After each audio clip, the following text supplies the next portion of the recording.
Putin का आत्मविश्वास अब पहले से भी बहुत ज्यादा बढ़ चुका है। नाटो देशों ने जिस जीत को रूस के लिए 1.25 साल तक बेहद मुश्किल बनाए रखा, वो अब आसान नजर आने लगी है। रूस के ताबड़तोड़ प्रहार का जवाब नाटो देश अब तक तलाश नहीं सके। दूसरी ओर हथियारों की कमी ने भी रूस को एक कदम आगे बढ़कर रणनीति बनाने के हौसला दिया है। रूस की सेना अब यूक्रेन को चारों तरफ से बेहद दबाव में रखी हुई है। एक तरफ यूक्रेन को समंदर से दूर करने की रणनीति है, तो दूसरी तरफ पूर्व से भी बेलारूस की तरफ से यूक्रेन पर जबरदस्त दबाव बनाया जा रहा है। अमेरिका ने भी मान लिया है कि रूस के अटैक से यूक्रेन को पिछले दिनों जबरदस्त नुकसान हुआ है।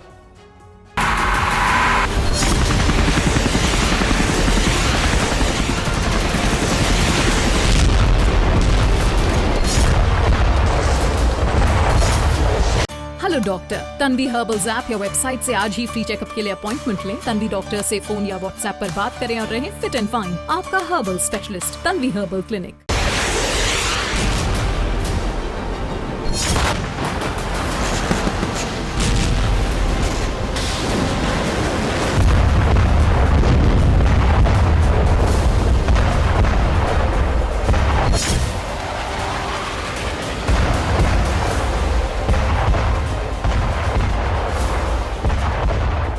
न रणनीति बनाने का मौका है, न पलटवार करने का, और ना ही खुद को बचाकर निकलने के रास्ते।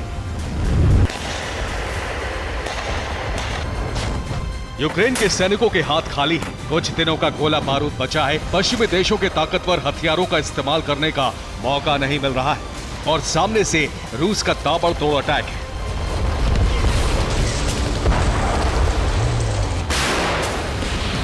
जबरदस्त धमाके, बड़ी आग है। तबाही की कहानी हर दिन बड़ी होती जा रही है। कीव से वॉशिंगटन तक पहुंचने वाली हर रिपोर्ट में बस यूक्रेन की तबाही का आंकड़ा है।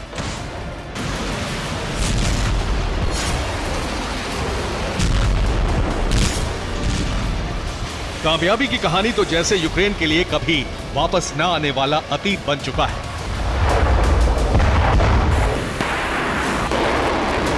अमेरिका ने यूक्रेन की हार टालने के लिए जो क्लस्टर बम पहुंचाए थे, वही बम यूक्रेन में सबसे ज्यादा तबाही मचा रहा है।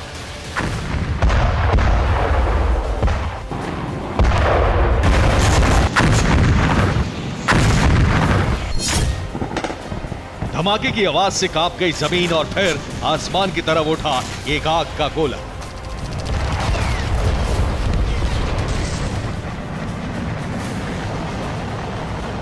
दूर से देखकर ऐसा लगता है जैसे किसी परमाणु हथियार का धमाका हो या कोई बेहद शक्तिशाली बम का हमला हो।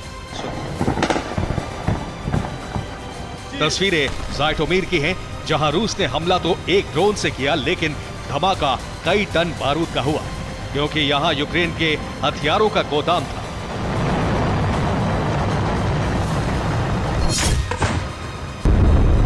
हालात बदलने के बाद वॉर जोन से आने वाली तस्वीरों में यूक्रेन के सैनिकों का एक्शन गायब है। यूक्रेन की तरफ से वीडियो जारी करके दावे करने का सिलसिला भी थम चुका है। लेपर्ड और चैलेंजर जैसे टैंकों से निपटने के लिए रूस ने टैंकों की भारी तैनाती की थी। अब वो टैंक यूक्रेनी ठिकानों को तबाह कर रहे हैं।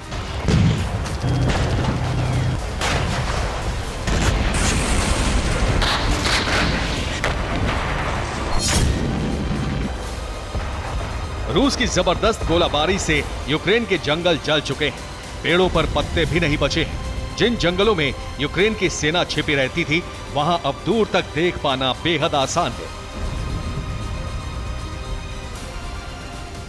आर्टिलरी प्रहार के बाद अब रूस की आर्मी इलाके को सर्च कर रही है और यूक्रेनी सैनिकों को पोस्ट छोड़कर भागना पड़ रहा है।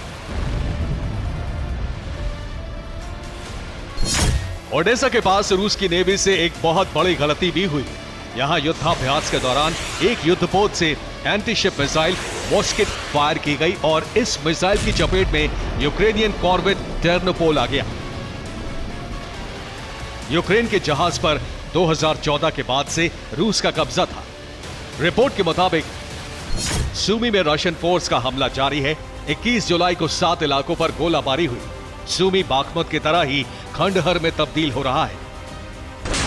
अजोब लड़ाके कैसे रूस के टैंक और आर्मर्ड व्हीकल को नष्ट कर रहे हैं, ये आपको इस वीडियो से पता चलेगा। अजोब फोर्स के ड्रोन एक्सपर्ट्स ने पहले ड्रोन को भेजा। ड्रोन में रशियन हॉवित्जर के नजर आते ही कमांड सेंटर से आर्टिलरी टीम को अलर्ट किया गया। सटीक लोकेशन मिलते ही अजोब बटालियन के जवानों ने आर्टिलरी से फायरिंग शुरू कर दी। इस हमले में रूस का एक T-30 हॉवित्जर नष्ट हो गया। यूक्रेन का एक और हमला देखिए। यूक्रेन के ड्रोन के कैमरे में रशियन फोर्स का एक ठिकाना कैप्चर हुआ और फिर यूक्रेन ने जेडैम बम से हमला कर दिया। जेडैम सीरीज के बमों को अमेरिकी एयरफोर्स और नेवी इस्तेमाल करती है। जेडैम का मतलब है joint direct attack munition. JDAM series के बमों का वजन 900 किलो होता है। जीपीएस सिस्टम से लैस जेडैम एक तरह का गाइडेड बम है। किसी भी फाइटर जेट से इस बम को गिराया जा सकता है। जीपीएस की वजह से ये टारगेट की तरफ मिसाइल या रॉकेट की तरफ उड़ता हुआ जाता है। रूस के ताबड़तोड़ प्रहार की वजह से यूक्रेन को अब ये यकीन होने लगा है कि रूस के सामने टिके रहने के लिए ऐसे ही घातक हथियार आखिरी विकल्प है।